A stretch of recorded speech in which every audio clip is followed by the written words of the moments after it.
محترم حضرات، پچھلی جمعہ ہم نے اس بات پر روشنی ڈالی تھی کہ اللہ تعالیٰ کے بندے کے لیے، اللہ کے غلام کے لیے سب سے افضل عمل یہ ہے کہ وہ اپنے رب کو یاد کرتا رہے۔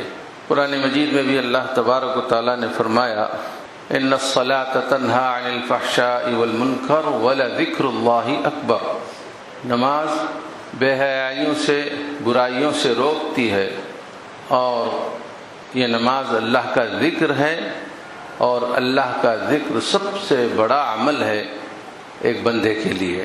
عام طور پر ہماری نگاہوں میں کچھ کام ہیں جسے ہم بڑی وقعت دیتے ہیں، ہم یہ کہتے ہیں کہ کچھ بڑے کام کر کے دکھاؤ، دنیا میں غریبوں کے مسائل ہیں، وہ ہیں، یہ ہیں، پھر اللہ اللہ کرنے سے کیا ہوگا؟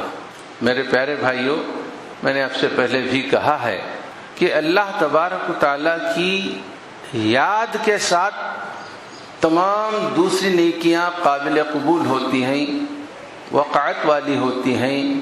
اگر اللہ کا ذکر، اللہ کی یاد سے دل غافل ہو اور آدمی بڑی بڑی نیکی کرنا چاہے یا کرتا رہے، بڑی سے بڑی نیکی کیوں نہ ہو، روزانہ ہزاروں غربا کی مدد کرتا ہے، کچھ رفاہی کام کرتا ہے، وہ خدمت خلق کے ہزاروں کام کرتا ہے کوئی انسان، لیکن اللہ کی یاد سے اگر دل غافل ہے تو یہ سارے کام بیکار ہو جاتے ہیں۔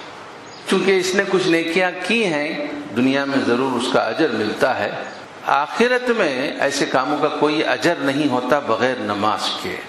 میں نے ایک مثال دی تھی شروع میں نماز کے تعلق سے، کہتے ہوئے کہ کسی بہت بڑے بادشاہ کے لاکھوں کروڑوں غلام ہوں، اور وہ بڑا بادشاہ اپنے سبھی غلاموں کو اپنے دربار میں بلائے اور حکم دے کہ آج تمہیں کچھ بڑے بڑے کام کرنے ہیں۔ بہت بڑا کام اس نے یہ دیا کہ ہماری کسی ریاست میں سڑکیں نہیں ہیں، وہ آج بن جانی چاہیے، ندی نالے نہیں ہیں، آج کھد جانے چاہیے، فلاں فلاں پہاڑ رکاوٹ بنے ہوئے ہیں ہمارے سلطنت میں، وہ سب صاف ہو جانے چاہیے۔ وہ تمام غلام اپنے اس آقا کی، بادشاہ کی اطاعت کے لیے سربستہ ہو جاتے ہیں، کمر بستہ ہو جاتے ہیں، تیار ہو جاتے ہیں، کہتے ہیں کہ بادشاہ ہم یہ سب کام کر جائیں گے۔ بادشاہ نے ایک اور حکم بھی دیا، وہ یہ کہ سب کام کرتے ہوئے، کرنے سے پہلے تم سب کو میرے ہال میں، میرے دربار میں آنا ہے، میں اپنے تخت پہ بیٹھا رہوں گا، ایک لمحے کے لیے، 2-4 منٹ کے لیے میرے سامنے اپنا سر جھکانا ہے، پھر اس کے بعد اپنے کاموں میں لگ جانا ہے۔ میرے پیارے بھائیوں، اس عمل کو اگر قبول کرتے ہیں، اگر وہ لوگ کہتے ہیں کہ بادشاہ یہ کوئی کام ہوا کیا، ہم نے بڑی بڑی ذمہ داریاں اپنے سر لے لی ہیں، یہ کوئی کام ہے کیا؟ آپ ہمیں بلاتے ہیں اپنے دربار میں، ہم سر چکا کے کھڑے ہوں، یہ کوئی کام نہیں ہے، یہ ہم سے نہیں ہوگا، باقی یہ سب کریں گے، اور بھی بولیے، کام کرنے کو تیار ہیں، جتنے کام آپ نے فرمائے ہیں اس سے مشکل کام ہمارے سپرد کیجیے، ہم کرنے کو تیار ہیں۔ تو میرے پیارے بھائیوں، اس بادشاہ کی اب سوچ کیا ہوگی، رویہ کیا ہوگا، رد عمل کیا ہوگا؟ اس وقت رد عمل یہی ہوگا کہ ساری اطاعتیں میرے لیے قابل قبول نہیں ہیں تا کہ تم یہ چھوٹا سا کام نہ کر لو جو کہ سب سے بڑا کام ہے۔ اس چھوٹے سے کام میں تم نے بہت بڑا کام کیا ہے، وہ یہ ہے کہ تم نے میرے اقتدار اعلیٰ کو بڑا مانا ہے، تسلیم کیا ہے، آپ نے مجھے بڑا تسلیم کر لیا ہے، اپنے کو حقیر اور چھوٹا مان لیا ہے، اس کے ساتھ سارے کام قبول ہیں، اس کے بغیر کوئی کام قبول نہیں ہے۔ بالکل یہی معاملہ اللہ تبارک و تعالیٰ کا ہے۔ یہ نماز، یہ ذکر، ہم اللہ تبارک و تعالیٰ کو یاد کرتے ہیں، جسے ابھی میں نے پڑھا سورہ قصص یا عنکبوت کی آیت ہے یہ، وَلَذِكْرُ اللَّهِ أَكْبَرُ، سورہ قصص کی، فرمایا اللہ نے إِنَّ الصَّلَاةَ تَنْهَى عَنِ الْفَحْشَاءِ وَالْمُنكَرِ وَلَذِكْرُ اللَّهِ أَكْبَرُ، اور ذکر اللہ سب سے اونچے درجے پر ہے۔ یہ اس لیے کہ اللہ کے اقتدار اعلیٰ کو ہم نے تسلیم کر لیا، اللہ کی عظمت و کبریائی کو مان لیا، اپنے حقیر اور چھوٹے ہونے کو، بے وقعت، بے قیمت، ذلیل، چھوٹے ہونے کو ہم نے تسلیم کر لیا۔ اس تسلیمات کے بعد، ان تسلیمات کے بعد پھر دوسری آپ کی اطاعتیں، روزانہ ہزاروں لوگوں کو کھانا کھلاتے ہیں، قابل قبول، کیونکہ آپ یہ کام بحیثیت غلام کے کر رہے ہیں، اللہ کے بندے کے حیثیت سے کر رہے ہیں۔ پہلی صورت میں یہ معاملہ نہیں، پہلی صورت میں آپ یہ کریں، یعنی آپ نماز نہ پڑھ کے دوسرے کام انجام دیتے ہیں اور یہ کہتے ہیں کہ نماز کوئی کام ہے کیا؟ غریباں کی مدد کرو، بہت سارے بیوہ لوگ ہیں ان کی مدد کرو، مریض ہیں ان کی علاج معالجے کی کوئی ترددی کرو، یہ کوئی کام ہے کیا؟ ہمیشہ نمازیں پڑھتے رہتے ہو، دن میں 5 مرتبہ نمازیں پڑھ لیتے بیٹھے رہے تو دوسرے کام کون کرنا؟ غیر مسلم مدارس میں بھی ہمارے ایک دوست تھے ڈاکٹر صاحب، انہوں نے بتایا کہ ان کا بچہ وہاں پڑھ رہا تھا، ایک کسی غیر مسلم ادارے میں تعلیم حاصل کر رہا تھا، تو ڈاکٹر صاحب کو اسکول کے ذمہ داران نے طلب فرمایا اور کہا کہ آپ لوگ 5 وقت بچوں کو نماز پڑھواتے ہیں، آخر ان کو اسٹڈی کرنے کے لیے وقت کب ملتا ہے؟ تو یہ ان لوگوں کی سوچ ہوتی ہے جو یہ سمجھتے ہیں کہ بس پڑھو لکھو کھاؤ پیو پیٹ پالو، بڑی بڑی عمارتیں بنا لو، کروڑ کما لو، دنیا سے چلے جاؤ، یہ کام کرنا ان کے سامنے سب سے بڑا کام ہوتا ہے، ان کی یہی سوچ ہوتی ہے۔ لیکن ہمیں تو اللہ نے یہ سوچ دی، وَلَذِكْرُ اللَّهِ أَكْبَرُ، خدا کو یاد رکھنا، یاد کرنا یہ سب سے افضل عمل ہے۔ ان کے لیے یہ معاملہ ہوتا ہے کہ سب سے بڑا کام اللہ کی یاد ہوتا ہے۔ اگر آدمی اللہ کو یاد نہ کرے، اس کے علاوہ دیگر تمام کام کرتا ہے، تو اس میں ایک نفسیات اس کے یہ ہوتے ہیں کہ میں بھی کوئی چھوٹا نہیں ہوں، اگر اللہ تعالیٰ اس کائنات کو پالتا ہے تو میرے پیسوں سے بھی بہت سارے لوگ پلتے بڑھتے ہیں، میں بھی کم کا نہیں ہوں، اس کی برابری کر سکتا ہوں۔ تو اس سوچ کے ساتھ نیکیاں ہوتی ہیں جو دوسرے کام ہوتے ہیں، بغیر نماز کے جو بڑی بڑی نیکیاں ہوتی ہیں، نیکیوں کے نام سے جو کام ہوتے ہیں، خدمت خلق کے رفاعی کام، وہ سب اس سوچ سے ہوتے ہیں کہ ہم بھی کچھ ہیں، لہذا ہم بھی کچھ کر کے دکھائیں گے۔ اس سوچ کے ساتھ نیکیاں قابل قبول نہیں ہوتی۔ اس سوچ کے ساتھ قابل قبول ہوتی ہیں نیکیاں کہ ہم اللہ کے حقیر بندے ہیں، اللہ کے حقیر غلام ہیں، اللہ کو راضی کرنے کے لیے، اس کو راضی کرنے کے لیے کچھ ہمیں کرنا ہے۔ اس کے لیے ہم اللہ کی کبریائی عظمت و جلالت کو تسلیم کر لیں، سر جھکائیں اس کے سامنے کھڑے ہو کر، اس کے بعد یہ ساری خوبیاں تسلیم کی جاتی ہیں۔ تو میرے پیارے بھائیوں، یہ بات میں نے پچھلی جمعہ کہنی چاہی، نماز کی پابندی فرمائیں۔ نبی اکرم صلی اللہ علیہ وسلم کی سیرت کا آپ مطالعہ کرتے ہیں تو جن لوگوں کی طرف سے آپ کو تکلیف پہنچی، ذاتی تکلیف پہنچی، تو کبھی آپ نے بددعا نہیں دی، لیکن کسی کی طرف سے دینی مذہبی فریضے کی ادائیگی میں کوئی سستی برتی ہے تو تب نبی کریم صلی اللہ علیہ وسلم کی زبان سے نکلا کہ اللہ ان کو برباد کر دینا۔ جنگوں میں نبی کریم صلی اللہ علیہ وسلم کو کئی مرتبہ ہزیمت ہوئی، میدان طائف میں بھی نبی کریم صلی اللہ علیہ وسلم کو ذاتی طور پر اتنا دکھ پہنچا، جسمانی طور پر، نفسیاتی طور پر۔ نبی کریم صلی اللہ علیہ وسلم بعد میں بھی فرماتے تھے کہ میدان طائف میں جتنا میں نے سہا ہے شاید ہی کسی نبی نے اتنا سہا ہو۔ اس وقت بھی نبی کریم صلی اللہ علیہ وسلم کے پاس فرشتے آتے ہیں، کہتے ہیں کہ اللہ کے رسول، جس قوم نے اپنے رسول کی یہ حالت بنائی ہو ان کے حق میں آپ بددعا فرمائیں۔ تو نبی کریم صلی اللہ علیہ وسلم نے ہاتھ اٹھا دیے، زبان پر یہ بول تھے کہ اے اللہ ان کو ہدایت دے، یہ لوگ مجھے جانتے نہیں ہیں، اور فرشتوں سے کہا کہ میں ان کے حق میں لعن طعن بددعا کرنے والا نہیں، یہ نہیں تو مجھے ان کی اولاد تو اسلام ایمان سے مشرف ہوگی، اللہ کی ماننے والی ہوگی، اللہ کی غلامی میں خود کو لے آئے گی، اس لیے میں بددعا نہیں کرتا۔ آسمان سے فرشتے آ گئے تھے، آسمان سے فرشتے آ گئے تھے۔ نبی کریم صلی اللہ علیہ وسلم کے لیے انتقام کا اچھا موقع تھا کہ بول دیتے کہ ختم کر ڈالو ان سب کو، لیکن نبی کریم صلی اللہ علیہ وسلم نے کبھی ایسا ریکارڈ نہیں ملتا کہ اپنی ذات کو کبھی زخم پہنچی ہے، ضرب لگی ہے، تکلیف پہنچی ہے تو آپ نے بددعائی جملے کبھی کہے ہوں۔ پھر احد کے میدان میں بھی آپ کی جو حالت ہوئی اس کی تصویر کشی بھی کرتے ہیں سیرت نگار کہ سر زخمی ہو گیا تھا، پھٹ گیا تھا، اور کسی نے زوردار پتھر جو پھینکا تو آپ کے سر پہ جو لوہے کا خود تھا، جنگی خود، اس کا ایک کیل نبی کریم صلی اللہ علیہ وسلم کے جبڑے میں دھس گیا، دھس کر اندر نکل گیا۔ پھر نبی کریم صلی اللہ علیہ وسلم قریب کے گڑھے میں جا گرے۔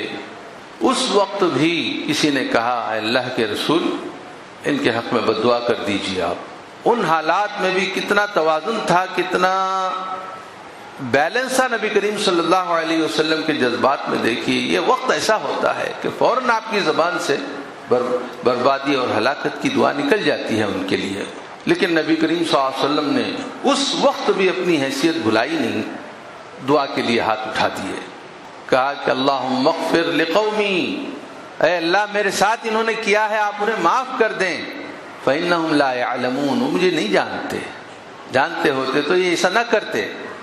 لیکن ایک جنگ کے موقع پر آپ نے بد دعا کر ڈالی۔ جن لوگوں کی طرف سے آپ کو تکلیف پہنچی تھی ان کے حق میں آپ نے بد دعا کر ڈالی۔ آپ نے فرمایا ملأ اللہ بیوتہم وقبورہم نارا، اے اللہ ان لوگوں نے مجھے تکلیف پہنچائی ہے، ان کے قبروں کو آگ سے بھر دے، ان کے گھروں کو آگ سے بھر دے۔ اور وہ کیا تکلیف تھی؟ عصر کی نماز پڑھنے کا موقع نہیں دیا تھا ان لوگوں نے۔ یہ جنگ خندق کا موقع تھا۔ جنگ خندق ایک ایسی جنگ تھی جو دو بدو نہیں ہوئی تھی، دشمن کے اور مسلمانوں کے بیچ میں خندق گڑھا بڑا سا کھود دیا گیا تھا، جس کی وجہ سے شانہ بشانہ دو بدو جنگ نہیں ہو رہی تھی۔ البتہ مسلمانوں کو اس قدر مصروف رکھا گیا، دشمن کی طرف سے تیر مسلسل آتے تھے، مسلمانوں کو عصر کی نماز پڑھنے میں تاخیر ہو گئی، تو حضور صلی اللہ علیہ وسلم نے ذرا حالت یہ ہوئی تو عصر کی نماز پڑھی، مگر وقت پر نہیں پڑھ سکے تھے، تو حضور صلی اللہ علیہ وسلم نے فرمایا کہ اے اللہ ان لوگوں نے مجھے عصر کی نماز پڑھنے سے روک دیا، تو ان کے گھروں کو بھر دے آگ سے، ان کے قبروں کو آگ سے بھر دے۔ کیا ہے اصل میں نماز؟ جیسے کہ میں نے بارہا کہا ہے، ایک اللہ تعالیٰ کے بندے ہونے کی یہ ہے۔ اگر یہ بندگی کا اظہار نہ ہو تو پھر ایسی صورت میں کیا فائدہ ایک انسان کا؟ کچھ لوگ آئے اللہ کے رسول ہم ایمان لے آتے ہیں لیکن ہمارا ماحول ایسا ہے کہ ہم نماز نہیں پڑھ سکتے، آپ ہمارا ایمان اور اسلام قبول کر لیجئے۔ نبی کریم صلی اللہ علیہ وسلم نے فرمایا کہ جس دین میں نماز نہ ہو اس میں کوئی خیر نہیں ہے، قبول نہیں، تمہارا ایمان قبول نہیں۔ ایمان اللہ کو تم نے مان لیا کہ اللہ اکبر ہے اور خود کو تم اصغر نہ کرو تو پھر فائدہ کیا ہے؟ وہ ماننا کیسے؟ تو حضور اکرم صلی اللہ علیہ وسلم نے ان کی اس درخواست کو قبول نہیں کیا۔ وہ توحید کے قائل تھے، دین اسلام کے قائل ہو گئے تھے، بیعت کے لیے آئے تھے، لیکن ایک شرط انہوں نے رکھ دی کہ نماز ابھی نہیں پڑھیں گے۔ تو نبی کریم صلی اللہ علیہ وسلم نے فرمایا کہ نہیں، ایسے دین میں کوئی خوبی نہیں جس میں نماز نہیں ہوتی، صلاۃ نہیں ہوتی۔ تو میرے پیارے بھائیوں، ایسے انسان میں کوئی خیر نہیں جو نماز نہیں پڑھتا۔ حضرت عمر رضی اللہ تعالی عنہ کے پاس امیر المومنین تھے، خلیفہ تھے، کچھ سٹیٹس کے گورنروں کے تعلق سے شکایتیں موصول ہوتی تھیں، تو ایسے ہی ایک شکایت کسی گورنر صاحب کے تعلق سے وہاں کے لوگوں نے کی کہ وہ صاحب ایسے ہیں ویسے ہیں، اپنے کام میں سست ہیں۔ تو انکوائری کے لیے، تشخیص کے لیے، تفتیش کے لیے حضرت عمر نے ایک آدمی کو بھیجا جانچ کے لیے کہ دیکھو ان کے خلاف جو شکایتیں ہیں اس میں کتنا کچھ سچ ہے۔ تو وہ صاحب گئے، جانے سے پہلے حضرت عمر نے فرمایا کہ پہلے یہ دیکھو کہ وہ نماز کے پابند ہیں یا نہیں، اگر نماز کے پابند ہیں تو پھر دوسری شکایتوں کی تفتیش و تحقیق کرنا، اگر وہ نماز کے پابند نہیں ہے تو کسی اور چیز کی تفتیش مت کرو، سیدھے واپس آ جاؤ۔ چونکہ جو آدمی اللہ کا حق ادا نہیں کرتا، اللہ کا حق کیا ہے؟ یہی ہے کہ اس کی کبریائی کو مان لو، عظمت کو مان لو، اپنے کو مینج کرو، اپنے کو صفت کرو، صفر بنا لو۔ اسی کو عبادت کہتے ہیں۔ عبادت ہمارے پاس اتنا گھس گیا ہے لفظ کے اس کے معنی ختم ہو کر رہ گئے۔ علماء فرماتے ہیں عبادت کے معنی ہوتے ہیں اقصی غایت التذلل، عاجزی، انکساری، ذلت کا آخری جو نمونہ ہو سکتا ہے اس کا اظہار کرنا عبادت ہے۔ اقصا غایت التذلل، ذلت، اپنے آپ کو ذلیل کرنا، چھوٹا کرنا، اور یہ چھوٹا کرنا، ذلیل کرنے کی جو آخری حد ہے اس حد کا مظاہرہ کرنا، یہ عبادت ہے۔ ایک آدمی جھکے ہی نہیں 5 منٹ اللہ کے سامنے اور کوئی میں اللہ کی عبادت کرتا ہوں، اللہ کو مانتا ہوں، سچائی نہیں ہے اس کی اس بات میں۔ تو میرے پیارے بھائیوں، کثرت سے نمازیں پڑھیں۔ نبی کریم صلی اللہ علیہ وسلم کے ایک صحابی جن کا بڑا جذباتی واقعہ سیرت نگار لکھتے ہیں، غریب آدمی تھے، نبی کریم صلی اللہ علیہ وسلم کی خدمت کا انہیں موقع نہیں ملتا تھا، دن بھر انہیں مزدوری محنت کرنی پڑتی تھی، اس لیے وہ ایک اپنا معمول انہوں نے یہ بنا لیا تھا کہ دن بھر محنت مزدوری کرتے، رات میں رسول اللہ صلی اللہ علیہ وسلم کے در پہ جا سو رہتے کہ رات کو نبی کریم صلی اللہ علیہ وسلم کو کوئی ضرورت پیش آئے، وہ ضرورت کی تکمیل کروں، خدمت کا موقع حاصل کروں۔ پھر نبی کریم صلی اللہ علیہ وسلم اٹھتے، نیند سے بیدار ہوتے تو پھر آپ کا لوٹا لے جانا، پیشاب پاخانے کا اہتمام کرنا، وضو کے لیے پانی ڈالنا، یہ ساری خدمت بڑے محبت سے وہ صحابی، غریب صحابی کرتے تھے۔ نبی کریم صلی اللہ علیہ وسلم نے ان کی اس خدمت سے متاثر ہو کر فرمایا کہ بھائی تمہیں کیا چاہیے مانگو، میں دے دوں گا۔ تو ہم ہوتے تو بولتے فوراً کہ دن بھر محنت کرتے کرتے ہاتھ ایسے ہو گئے، اللہ کے رسول 1-2-4 ایکڑ زمین دے دیجئے کہیں، یا نہیں تو کوئی ایسی مارکیٹ میں بلڈنگ دلوا دیجئے جس کے کرایہ آتے رہیں، ہم کھاتے رہیں اور آپ کی خدمت کرتا رہوں میں۔ نبی کریم صلی اللہ علیہ وسلم سے انہوں نے کہا کہ اللہ کے رسول مجھے 1 دن کی مہلت دیجئے۔ دوسرے دن بہت سوچ کر انہوں نے کہا کہ حضور صلی اللہ علیہ وسلم نے جب وعدہ کر ہی لیا ہے ضرور پورا کریں گے، میری مانگ پوری ہوگی تو مجھے وہ چیز مانگنی ہے جس کے بعد کسی اور چیز کا آدمی محتاج نہیں ہوتا۔ تو انہوں نے دوسرے دن نبی کریم صلی اللہ علیہ وسلم سے عرض کیا کہ اللہ کے رسول ارید مرافقتک فی الجنہ، کچھ بھی نہیں، مجھے آپ کی قربت چاہیے جنت میں۔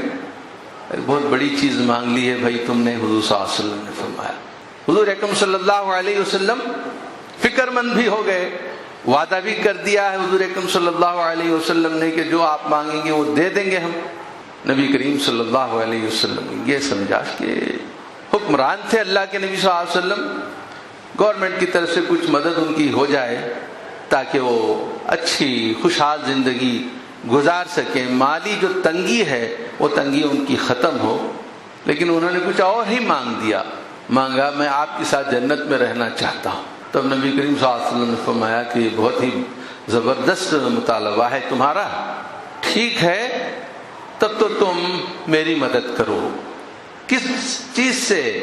بکثرت السجود، زیادہ سجدے کر کے خود کو جھکا کے اللہ کی غلامی میں آخری حد تک اپنے آپ کو بچھا کے، یعنی کثرت سے نوافل پڑھ کے، نوافل ہی سے میں سجدے کثرت سجود ہوتا ہے۔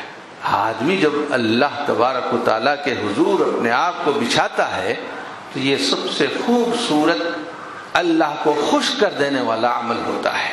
اسی لیے حشر میں سب سے پہلے سوال نماز کا ہوگا۔ یہ جملہ کتنی بار ہم نے سنا ہوگا، لیکن زور بیان کے لیے مولوی صاحب بول دیے ہوں گے ایسا ہم نے سمجھا ہے۔ ایک مسجد میں بھی دیکھا ایک شعر لکھا ہوا ہے فارسی میں، روز محشر کے جاں گداز بود، اولین پرسش نماز بود۔ روز محشر جب انسان خوف کی حالت میں ہوتا ہے تو اس وقت سب سے پہلا سوال نماز کا ہوتا ہے۔ بالکل ہونا چاہیے، تو زمین پہ گیا تھا، میری غلامی کا توق تو نے اپنے گلے میں کتنی دیر ڈالے رکھا۔ مراسم عبودیت، غلامی کے جو مراسم ہیں، غلامی کے جو آداب ہیں، غلامی کے جو طور طریقے ہوتے ہیں اظہار کے، اس کے تم نے مظاہرہ کہاں کیا؟ اگر جتنا زیادہ اس نے اپنے آپ کو اللہ کے دربار میں بچھایا ہے تو یقیناً اللہ تبارک و تعالیٰ کے نزدیک وہ بہت ہی محبوب اور پیارا ہو جاتا ہے، اللہ کے غلام بن جاتا ہے۔ آپ دیکھتے ہیں کہ نبی کریم صلی اللہ علیہ وسلم سے زیادہ کوئی نمازی آپ کو نہیں ملتے۔ ہم نے کہیں نہیں سنا کہ کسی مولوی صاحب نے نمازیں پڑھ کر اپنے پیر سجھا لیے ہوں، بعض روایتوں میں یہ بھی آتا ہے کہ آپ کے پیر کھڑے ہوتے ہوتے تو شق ہو جاتے، پانی رسنے لگتا، ایسی کیفیت کتابوں میں ملتی ہے۔ جب بھی کوئی تکلیف آئی اذا حضبہ امر بادر الی الصلاۃ، دوڑ کر نماز کو چلے جاتے اللہ کے نبی صلی اللہ علیہ وسلم۔ ہم لوگ دوڑ کر کسی دوسرے کے پاس چل جاتے ہیں ہم لوگ، لیکن نبی کریم صلی اللہ علیہ وسلم کا سہارا اللہ تھا۔ ہمارا سہارا کوئی دوسرا ہوتا ہے، کوئی آفیسر، کوئی ایم ایل اے، کوئی ایم پی، بھاگ کر وہاں چلے گئے، اپنے مسائل حل کر لیتے ہیں۔ کوئی بھی مشکل کام آ جائے ہماری زندگی میں تو ہمارے لیے لازم ہوتا ہے اس دن نمازیں چھوڑنا، اللہ بھی اجازت دے دیتا ہے۔ معمولی سی گھر میں کسی بچی کی شادی ہو نا، وہ 2 دن تک نمازیں ہمارے سے ساقط ہو جاتی ہیں۔ دعوت کھلانا ہے، لوگ آ گئے ہیں، بڑے بڑے کام ہیں سر پہ، یہ کون سی نماز پڑھ لیں گے پھر دیکھیں گے۔ میں نے دیکھا ہے آتے ہیں لوگ، وہ جو مہمان بھی آئے ہوئے ہوتے ہیں وہ نماز کی طرف اس لیے راغب نہیں ہوتے کہ جو کپڑے جو زرق برق پہنے ہوئے ہیں وہ کہیں خراب نہ ہو جائیں، کیونکہ نماز کا لباس انہوں نے زیب تن نہیں کیا ہے۔ نماز کا ایک خاص لباس ہوتا ہے ذرا پھٹیا پرانا، اور وہ نماز کے لیے تن پر ڈال لیتے ہیں، آتے ہیں۔ اب یہ لباس اس کے مناسب نہیں ہے، چھوڑ دیں گے نماز، عشاء میں پڑھ لیں گے یا کل پڑھ لیں گے، پرسوں پڑھ لیں گے۔ چھوڑ بھی دیں تو کیا ہے، کیا کھانا نہیں ملتا، ہماری آفیسری میں کمی آتی ہے۔ لیکن اللہ کے نبی کا معاملہ ہے اذا حضبہ امر بادر الی الصلاۃ، بادرہ کہتے ہیں کہ دوڑ کر چلے جانا، بالکل فطری بات ہے۔ جس کے پاس انسان کو مدد ملتی ہے اس کے پاس دوڑ کے چلے جاتا ہے۔ ہم مدد کی تلاش دوسروں کے پاس کرتے ہیں، لیکن رسول اللہ صلی اللہ علیہ وسلم ان کو مدد ملتی تھی، اللہ کی طرف سے دوڑے ہوئے چلے جاتے تھے۔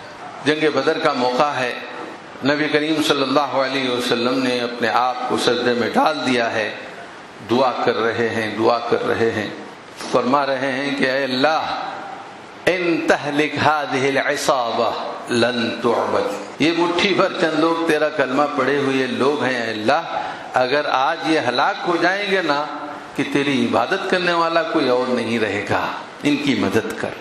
حالت اتنی عجیب ہو گئی تھی کہ آپ کے اوپر سے چادر بار بار نیچے گر پڑتی تھی، حضرت ابو بکر جا کے چادر اڑاتے تھے۔ بالآخر حضرت ابو بکر رضی اللہ عنہ کو کہنا پڑا کہ اب بس کیجئے، اللہ آپ کی ضرور مدد کرے گا۔ تو میرے پیارے بھائیوں، نماز یہ چیز ہے، ہمارے طبی مسائل کا حل اس میں ہے۔ اذان میں ہم کیا کہتے ہیں؟ حی علی الصلاۃ۔ یہاں ایک بات دیکھیے سوچنے کی، ہر کام اللہ کی توفیق سے ہوتا ہے، اور یہ جو لوگ نمازوں کو نہیں آتے، نماز نہیں پڑھتے، اللہ کے گھروں کو نہیں آتے، اللہ نے ان کو بلایا نہیں ہے۔ اس کی مثال یوں سمجھیں کہ باہر بہت سارے لوگ کھڑے ہوں، آپ اپنے گھر میں ایک دسترخوان سجائے ہوں اور سب سے کہہ رہے ہوں کہ آپ آئیں، اور ایک آدمی سے کہیں بھائی آپ چلے جائیے، آپ کو آنے کی ضرورت نہیں، تو وہ کس قدر ذلت محسوس کرے گا اپنی، کس قدر تذلیل اپنی فیل کرے گا وہ۔ یہی معاملہ ان لوگوں کا ہے جو خدا کے دربار میں نہیں آتے نا، وہ اللہ کے ذلیل بندے ہوتے ہیں۔ ذلیل آنے کی تو اسے بلایا نہیں، اگر وہ بلایا ہوتا تو کسی کی مجال کیا کہ وہ نہ آئے، ضرور آتے۔ تو یہ جو بے نماز ہوتے ہیں، اللہ کے گھر کو نہیں آتے، تو ان کو بلایا نہیں، اللہ نے نہیں آئے۔ اور جو لوگ آ گئے ہیں وہ اللہ کے مہمان ہوتے ہیں۔ اللہ تعالیٰ نے پیارے نبی صلی اللہ علیہ وسلم نے کعبے کو اللہ کا گھر قرار دیا، اور تمام مساجد کو اللہ ہی کا گھر قرار دیا۔ تو جو لوگ حج کو جاتے ہیں ان کو ضیوف اللہ، اللہ کے مہمان کہا جاتا ہے۔ احادیث کی روشنی میں یہ الفاظ یاد نہیں ہیں۔ حجاج کرام، معتمرین، عمرہ کرنے والے، یہ لوگ اللہ کے مہمان ہوتے ہیں، اللہ ان کا میزبان ہوتا ہے۔ وہی معاملہ سبھی مساجد کا ہے۔ جو لوگ مسجدوں میں آتے ہیں وہ اللہ کے مہمان ہوتے ہیں، اللہ نے انہیں بلایا ہے پوری تکریم کے ساتھ کہ میرے محل میں آؤ، میرے دربار میں آؤ۔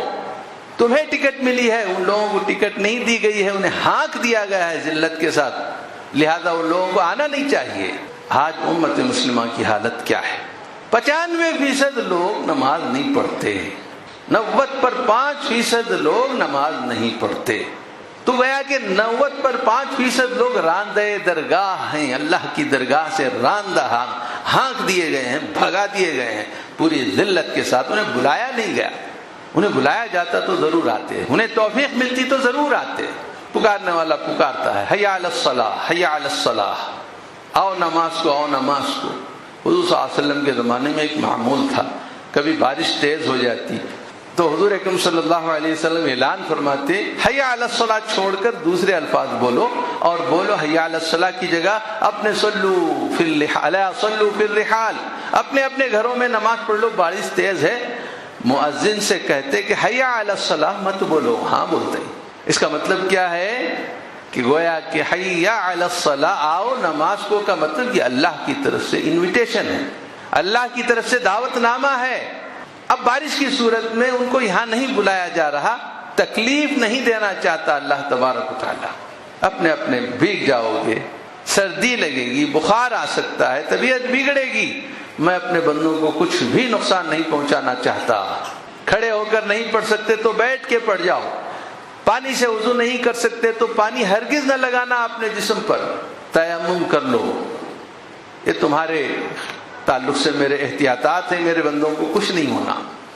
تو بہرحال تو حضور صلی اللہ علیہ وسلم یہ اعلان کرتے کہ جو لوگ گھروں میں ہیں وہی نماز پڑھیں، مسجد آنے کی ضرورت نہیں۔ حی علی الصلاح کی جگہ صلو فی رحالکم، الا صلو فی الرحال، ایسے کچھ الفاظ بلواتے تھے مؤذن کے ذریعے سے۔ تو گویا کہ یہ اذان ہے، ایک قسم کا دعوت نامہ ہے، بلاوا ہے اللہ کی طرف سے۔ کتنے بدقسمت ہیں ہم لوگ کہ اللہ کے بلانے کو رد کر دیتے ہیں۔ نہیں، معاملہ یہ نہیں ہے، اللہ نے انہیں رد کر دیا ہے۔ سب آ سکتے ہیں، یہ نہ آئیں، تم لوگ لائق نہیں ہو میرے دربار میں آنے کے، یہ ہے مطلب۔ ورنہ دیکھتے ہیں ہم کہ پرسوں ہی دیکھا میں، ایک دو آدمی ملے جلے باتیں کر رہے تھے، بارش بھی تھے، اچانک اذان ہو گئی، ایک صاحب مسجد میں گھس گئے، انہوں نے اشارہ کیا کہ آپ بھی چلیے، تو وہ صاحب آگے بڑھ گئے۔ کیا معاملہ ہے؟ کسی کو اللہ نے بلا لیا، ان صاحب کو بولا کہ تم نہیں آ سکتے، اس لائق نہیں ہو کہ میرے دربار میں آؤ۔ ہم نے اس تذلیل کو سمجھا نہیں، اس ذلت کو، اس رسوائی کو سمجھا نہیں۔ تو نماز اللہ سے ملاقات کا شرف حاصل کرنا ہے، نماز اللہ سے ملاقات کا نام ہے۔ حضور اکرم صلی اللہ علیہ وسلم فرماتے ہیں کہ تم لوگ سفید کپڑوں میں اپنے مردوں کو دفن کرو، یعنی اللہ سے ملتے وقت سفید کپڑوں میں ملو، اچھا ہے۔ مطلب کیا؟ دو وقت ہیں، آدمی اللہ سے ملتا ہے، ایک مر کے اللہ سے ملاقات کرتا ہے، دوسرا 5 وقت نمازوں میں اللہ سے ملاقات کے لیے آتا ہے۔ تو سفید کپڑے ہوں تو اچھا ہے۔ آج کل ہمارے کپڑے تو بہت ہی عیبدار ہوتے ہیں۔ میں اپنے نوجوان بھائیوں سے کم از کم اتنی گزارش کروں گا کہ فیشن پرست نہ بنے، کم سے کم یہ ایک جوڑا نماز کے لیے تو مختص رکھیں جو آپ کی سطر کو چھپاتا ہو، آپ کی شرم و حیا کے لیے موضوع لباس ہو۔ اتنا سا کرتا پہن لیتے ہیں، تنگ پینٹ پہن کے آ جاتے ہیں، سجدے میں چلے جاتے ہیں، اور پیچھے والوں کو آپ کی پوری برہنگی نظر آتی ہے۔ کیوں ایسا؟ فیشن کی پرستش کرتے ہیں، فیشن کی پوجا کرتے ہیں۔ ہمارے پاس زندگی گزارنے کا کوئی نمونہ نہیں ہے، نبی کریم صلی اللہ علیہ وسلم نے بتایا نہیں ہے کیا؟ اچھے سے اچھا، اعلیٰ سے اعلیٰ نمونہ ہے، وہ نمونے اختیار کریں۔ کسی چھوٹے موٹے لوگوں کے نمونے اختیار کرتے اتنے سے کپڑے پہن کر آ جاتے ہیں اور نماز میں کھینچتے رہتے ہیں، پیچھے والوں کو بھی خلل ہوتا ہے اس سے۔ اگر کپڑا دراز بھی ہو لیکن اتنا چست ہو کہ آپ کی پیچھے کے حصے کھل کے دکھائی دیتے ہوں، یہ بھی اسلام بالکل پسند نہیں کرتا۔ رب کاسیات عاریات، بہت ساری عورتیں ہوتی ہیں جو پہن کر بھی برہنہ ہوتی ہیں، بہت سارے مرد بھی پہن کر بھی برہنہ ہوتے ہیں، ان کے جسم کے اتار چڑھاؤ دکھائی دیتے ہیں۔ مرد ہونے کا مطلب یہ ہرگز نہیں ہے کہ چست۔ بہرحال بات آگے نکل گئی۔ تو آدمی نماز کو آتا ہے تو اللہ سے ملاقات کے لیے آتا ہے، تو جس کو اللہ تعالیٰ ملنے کے لیے ٹائم نہ دے وہ رذیل ہے، ذلیل آدمی ہوتا ہے۔ یعنی نماز کو اس نے بلایا نہیں، اللہ آیا نہیں، تو مطلب یہ ہے کہ اللہ نے اس کو بلایا نہیں۔ میرے پیارے بھائیوں، نمازوں کی پابندی کریں، اپنے غلام ہونے کا مظاہرہ دن میں 5 وقت کریں، یہ نماز کی روح ہے، خشوع اسی کو کہتے ہیں۔ نماز کی پابندی کریں۔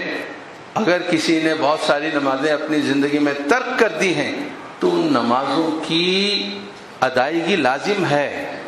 علماء کرام نے یہ ہمت نہیں کی کہ یہ کہیں کہ بھئی توبہ تلّہ کر لو، اب تک جو نمازیں تمہاری چھٹ گئیں، باقی کی نمازوں کی توبہ اب نہیں کرو۔ ایسا بولنے کی ہمت نہیں کرے۔ وہ اللہ کا قرض ہے، مرنے سے پہلے اللہ کا قرض ادا کر کے دنیا سے جانا ہے۔ بعض علماء نے کہا کہ بھئی وہ نماز چھوڑ کے دائرہ اسلام سے باہر ہو گیا حدیث کی روح سے، پھر وہ نماز پڑھتا ہے تو پھر وہ مسلمان ہوتا ہے، لہذا اس پر حالت کفر کی نمازیں نہیں ہیں، ایک فتویٰ دیا بعض علماء نے۔ لیکن اس کے پیچھے مزاج یہ ہے، سوچ یہ ہے کہ نماز ترک کر کے وہ اللہ کا منکر ہو گیا، اللہ کا منکر ہو گیا تو اس کے اوپر نماز بھی نہیں، زکوٰۃ بھی نہیں، روزہ بھی نہیں، حج بھی نہیں، چھوڑ ڈالو اسے۔ پھر جب وہ آتا ہے تو پھر وہ مسلمان ہوگا، تب اس کو قضا کرنے کی ضرورت نہیں۔ بعض علماء نے یہ فرمایا، لیکن اس کے پیچھے یہ بتایا کہ تاریک صلاۃ میں باہر چلے گیا ہے، اب باہر چلے گئے تو آدمی قرض وہ ادا کرے جو واقعی میں اللہ کا ماننے والا ہو۔ اس نے نمازیں ترک کر کے اپنے آپ کو باہر پہنچا دیا ہے تو پھر اس کے لیے قضا وضا نہیں ہے۔ ایک فتویٰ ہے، کیا ہم نے اپنے آپ کو نمازیں ترک کر کے دائرے سے باہر بھیج دیا ہے؟ اگر نہیں ہے تو پھر قضا کرنا ہے۔ میرے پیارے بھائیوں، نمازوں کی پابندی کریں، اللہ سے ملاقات کے لیے آئیں، اللہ سے باتیں کریں۔ بہترین دوست ہے اللہ تبارک و تعالیٰ، کارساز ہے اللہ تبارک و تعالیٰ، ساری مشکلات وہ آپ کے سن لے گا، حل کرے گا۔ آتے جائیے، اللہ سے ملاقات کرتے جائیے، اپنے دل کی بات اس کے سامنے رکھ دیجئے۔ العبد یناجی ربہ فی الصلاۃ، عبد اللہ کا غلام اپنے اللہ سے نماز میں باتیں کرتا ہے، وہ کچھ بولتا ہے، وہ کچھ سنتا ہے، وہ جواب دیتا ہے، یہ سنتا ہے، یہ بولتا ہے، وہ سنتا ہے۔ اس کو کہتے ہیں سرگوشی میں بات کرنا۔ یہ عمل ہوتا ہے نماز میں نمازی کا اللہ کے ساتھ۔ ہمارا رب کوئی گونگا بہرا رب نہیں ہے۔ آپ کے سوالات سمع اللہ لمن حمدہ جو کہتے ہیں کیا مطلب ہے؟ ہم نے الحمدللہ رب العالمین جو پڑھی، الرحمن الرحیم اللہ کی تعریف کی، مالک یوم الدین کہہ کر تعریف کی۔ جب رکوع ہوئے اٹھتے ہیں تو اللہ تعالیٰ یہ مشدہ سنا، سمع اللہ لمن حمدہ، سن لی اللہ تبارک و تعالیٰ نے اس کی جس نے ابھی اس کی حمد کی، سن لی۔ اب سن لیا، ابھی جا نہیں رہی ہے ہماری یہ الحمد کی صورت، ابھی جا نہیں رہی ہے، بلکہ اللہ نے سن لیا، اب اس کے لیے جو کچھ دینا ہے دے بھی دیا۔ ایسا نہیں ہے کہ اللہ کے پاس اجرت بعد میں ملے گی، نہیں۔ سمع اللہ کے معنی سن لیا اللہ نے، لمن حمدہ جس نے اس کی تعریف کی۔ اب بھی الحمدللہ رب العالمین الرحمن الرحیم مالک یوم الدین یہ کہہ کر جو تعریف کی اللہ کی، اللہ نے اس کی حمد پکے سے سن لی۔ تو میرے پیارے بھائیو، باتیں کریں اللہ سے، روئیں اس کے سامنے، گناہوں کو یاد کریں، حشر کے میدان کو تصور میں لائیں کہ اللہ تبارک و تعالیٰ کی ایک تیز نگاہ ہمارے اوپر ہوگی، ہمارے گناہوں کو دیکھ شرما جائیں گے، کیا حال ہوگا۔ یہ مناظر ذہن میں لا کر اللہ سے قریب ہونے کی کوشش کریں۔ وآخر دعوانا ان الحمد للہ رب العالمین۔